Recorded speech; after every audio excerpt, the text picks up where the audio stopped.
الحمد لله نحمده ونستعينه ونستغفره ونعوذ بالله من شرور أنفسنا ومن سيئات أعمالنا من يهده الله فلا مضل له ومن يضلل فلا هادي له أشهد أن لا إله إلا الله وحده لا شريك له وأشهد أن محمدا عبده ورسوله أما بعد. Elena ni jókòó ẹlẹ́ẹ̀kẹrin tá máa ṣe lórí ọ̀rọ̀ sulh al-Hudaybiyyah èyí tó wáyé láàrin Ànábì wa Muhammad sallallahu alayhi wa alihi wa sallam àtàwọn Quraysh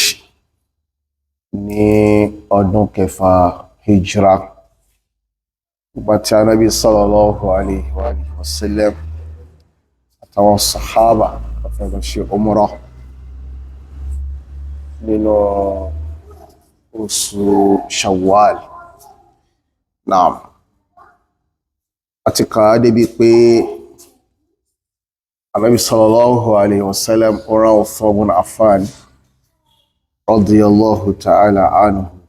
lọ sí ọ̀dọ̀ àwọn Quraysh kó lọ sọ fún wọn wípé àwa mùsùlùmí àbá ti ìjà wá o, àlàáfíà làbáwá àwa ṣe umura wa ni. Ṣùgbọ́n ọ̀rọ̀ dé ti gba Ànábì sallallahu alayhi wa sallam pé ìjà ṣẹlẹ̀ láàrin àwọn mùsùlùmí tó ń gbé ìlú Mẹ́kà àti àwọn ṣẹbọ ọbẹ̀. Wọ́n sì ti pa Uthman ibn Affan. Eléyìí náà ló bí kí Ànábì sallallahu alayhi wa sallam ó tún àdéhùn gbà látọ̀dọ̀ àwọn sàhábà ìgbé kí àwọn àṣebẹ́ àfòhùn ìgbé tó bá di ìjà o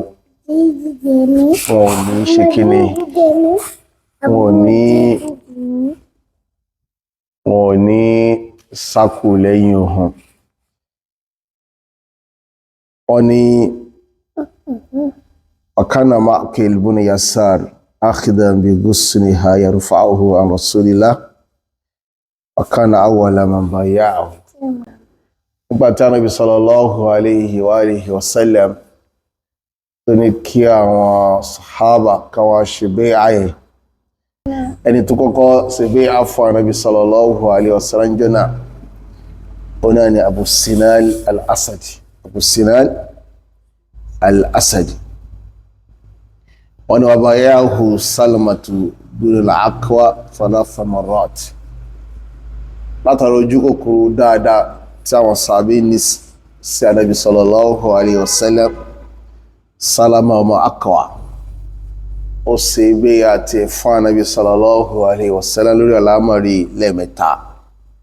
Fi awwali nas, ó wà nínú ikọ̀ àwọn èèyàn tá kọ́kọ́ ṣe bai'a. Wa awsatihim, wà nínú ikọ̀ àwọn tó ṣe lọ́wọ́ àárín. Wa akhirihim, ó tún wà nínú ikọ̀ àwọn tó ṣe ní ìgbẹ̀yìn. Sáà dìde ṣá òdìdí sàpé tó bá rí ó dá o, èmi ti ṣetán fún Islam. Wọ́n sì pé ikú náà ló máa já sí tọ́ bismillah a máa lọ. Àni fabaynahum kadhalik, orí pé wọ́n ṣe bai'a yẹn lọ́wọ́ ni wọ́n wà. Idh jaa Budayl ibn Warqa al-Khuza'i fi nafarin min Khiza'a. Wọ́n ní arákùnrin kan tá mọ̀ sí Budayl ọmọ Warqa tó jẹ́ ìran Bani Khuza'a olóbádé. Wọ́n ní wa kanu aibata nushi rasulillah sallallahu alayhi wa sallam min ahli Tuhama. Àwọn Banu Khuza'a wọ́n jẹ́ àwọn ikọ̀ àwọn Lárúbáwá tí Ànábì sallallahu alayhi wa sallam tó ní àsọyé láàrin wọn àtàwọn mùsùlùmí. Wọ́n jẹ́ bí ikọ̀ tí ó ti di mùsùlùmí o. Faqala inni taraktu Ka'b bin Lu'ay وعامر بن لؤي نزلوا عدادا مياه الحديبية مع أنمو في كاوما لؤي عامر من لؤي وفي ولا تموي قوة إذا كنت الصقالة سيغبي أمي الحديبية pẹ̀lú àwọn ikọ̀ àwọn èèyàn kan wàhómù kọtìlúkà ẹni tó ń gbìyànjú àti bá ọjà ọ̀sọ̀ dúkà anilbait tó sọ pé sam ò ní dé Mákà láti wá ṣe umra qala rasulullahi sallallahu alayhi wa sallam tánàbí sọ ni pé inna lam naji qitali ahad àwa láti wá bá ẹni kankanjà walakin ji'na mu'tamirin àwa ṣe umra ni àwọn Kùrẹ́ṣì lélẹ̀ wọ́n ti jagun wa adarrat bihi wọ́n ti jagun ogun ti sọ wọ́n jẹni tó lẹ wọ́n sì ti rí ìnira tó pọ̀ níbi ogun tán jà yìí ṣùgbọ́n tán wá sọ pé ìjà sára wọn ó jà ò fawalladhi nafsi biyadihi ó bọ́ra pẹ̀lú ẹni tẹ́mi mi ń bẹ lọ́wọ́ rẹ̀ la uqatilannahum máa bá wọn jà ó ní máa bá wọn jà lórí alámọ̀rí ìsìláàmù yìí so ilé náà ni àdéhùn àbí ìlérí ànábì sallallahu alaihi wasallam sí àwọn Quraysh nígbàtí ó gbọ́ pípé ìkọ̀kan nínú àwọn ikọ̀ àwọn Quraysh yìí wọ́n ti wà ní ẹgbẹ́ ibi táwọn wà lẹ́ni tí wọ́n fẹ́ bá wọn jà ànábì sallallahu alaihi wasallam jẹ́ ká mọ̀ pé àwọn òwá o láti ṣe kí ni o láti bá wọn jà qala Budayl sabalighuhum ma taqul wọ́n ní Budayl sọ pé máa lọ jíṣẹ́ fún wọn tó sọ fantalaqa hatta ata Quraysh Budayl lọ tó bí lọ́dọ̀ àwọn Quraysh ó ní inni qad ji'tukum min indi hadha ar-rajul ọ̀dọ̀ lágbájá mo ti wá bá yín o qad sami'tuhu yaqulu qawlan ó sọ̀rọ̀ kan wa in shi'tum aradtuhu alaykum tí bá fẹ́ kí n sọ fún yín máa sọ fún yín alfaqala sufahum láwọn tí ó jókòó láàrin àwọn Quraysh wọ́n ní la hajata lana an tuhaddithana anhu bi shay wọ́n mọ̀ lọ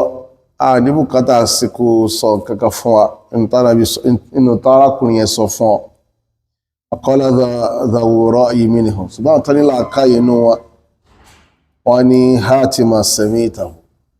jẹ́ ká gbọ́ in tó gbọ́ lẹ́nu ẹ̀ qala sami'tuhu yaqul ó ní mo gbọ́ tó ń sọ yí pé tó sọ báyìí wá sọ tánàbí sọ yẹ ó wá sọ fún àwọn èèyàn yẹ wọ́n ní fahadathahum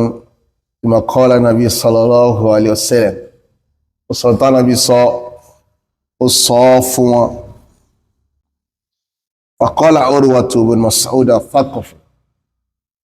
Urwa bin Mas'ud náà wọn Quraysh jọ́nà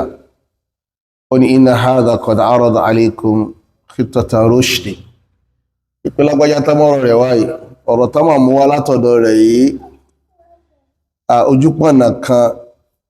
tó mọ̀ dámọ̀ ní pé àwọn òwà bá wà jà káfónlẹ̀ kó sí ọmọdé ohun kó sí jáde fákbìlúhà tó bá rí bẹ̀ ẹgbà ojúpọ̀nà tó mú wáyẹn ọ̀dàwó ní àtìhì ṣùgbọ́n lọ bá ọkọ̀lẹ̀ ìtìhì ọba yọ̀nda fún Urwa Mas'ud ọlọ́bá Nabi sallallahu alaihi wọ́n wá yọ̀nda fún Urwa ọba Mas'ud radiyallahu ta'ala anhu ọlọ́bá Ànábì àtàwọn ikọ̀ rẹ̀ an fa'atahu faja'ala yukallimu ọba lọ bá Ànábì wọ́n bẹ̀rẹ̀ sí bá Ànábì sọ̀rọ̀ faqala lahu Nabi sallallahu alaihi wasallam pé Ànábì sọ fún nahwa min qawlihi li Budayl irú tó sọ fún Budayl ibn Warqa ó sọ fún àbáyáwá ọ̀kọ́lá òórùwà inda dhalik gbàtó orúwà gbọ́n tí Ànábì sọ orúwà ọmọ Mas'ud ó ní ayé Muhammad ara aita orí ni lawista sọ́lùta qawmaka tó wá lọ sí gbìyànjú débi pé wọ́n pa àwọn èèyàn rẹ̀ run ó pa àwọn èèyàn rẹ̀ run ìyẹn àwọn ará Mákà tó bá gbìyànjú kó pa wọ́n run hal samita bi ahadi min al-arab ihtaja ahluhu kíbalaki sọ̀rọ̀ pẹ́ni kankan náà àwọn Lárúbáwá owó máa tún ní bùkátà sí ọbí pàtó ti pa àwọn èèyàn wọn run wa in takun ukhra wọ́n tó káwọn èèyàn yẹn ló pọ̀ ọrùn fa wallahi ó fi Allah búra fa wallah ọ̀rọ̀ àwọn Mas'ud ni mo fi Allah búra láàrin yẹn àwọn kèfèrí àsìkò tíwáyé wọn ní làákàyè wọ́n sọ pé ó sì ní fi Allah búra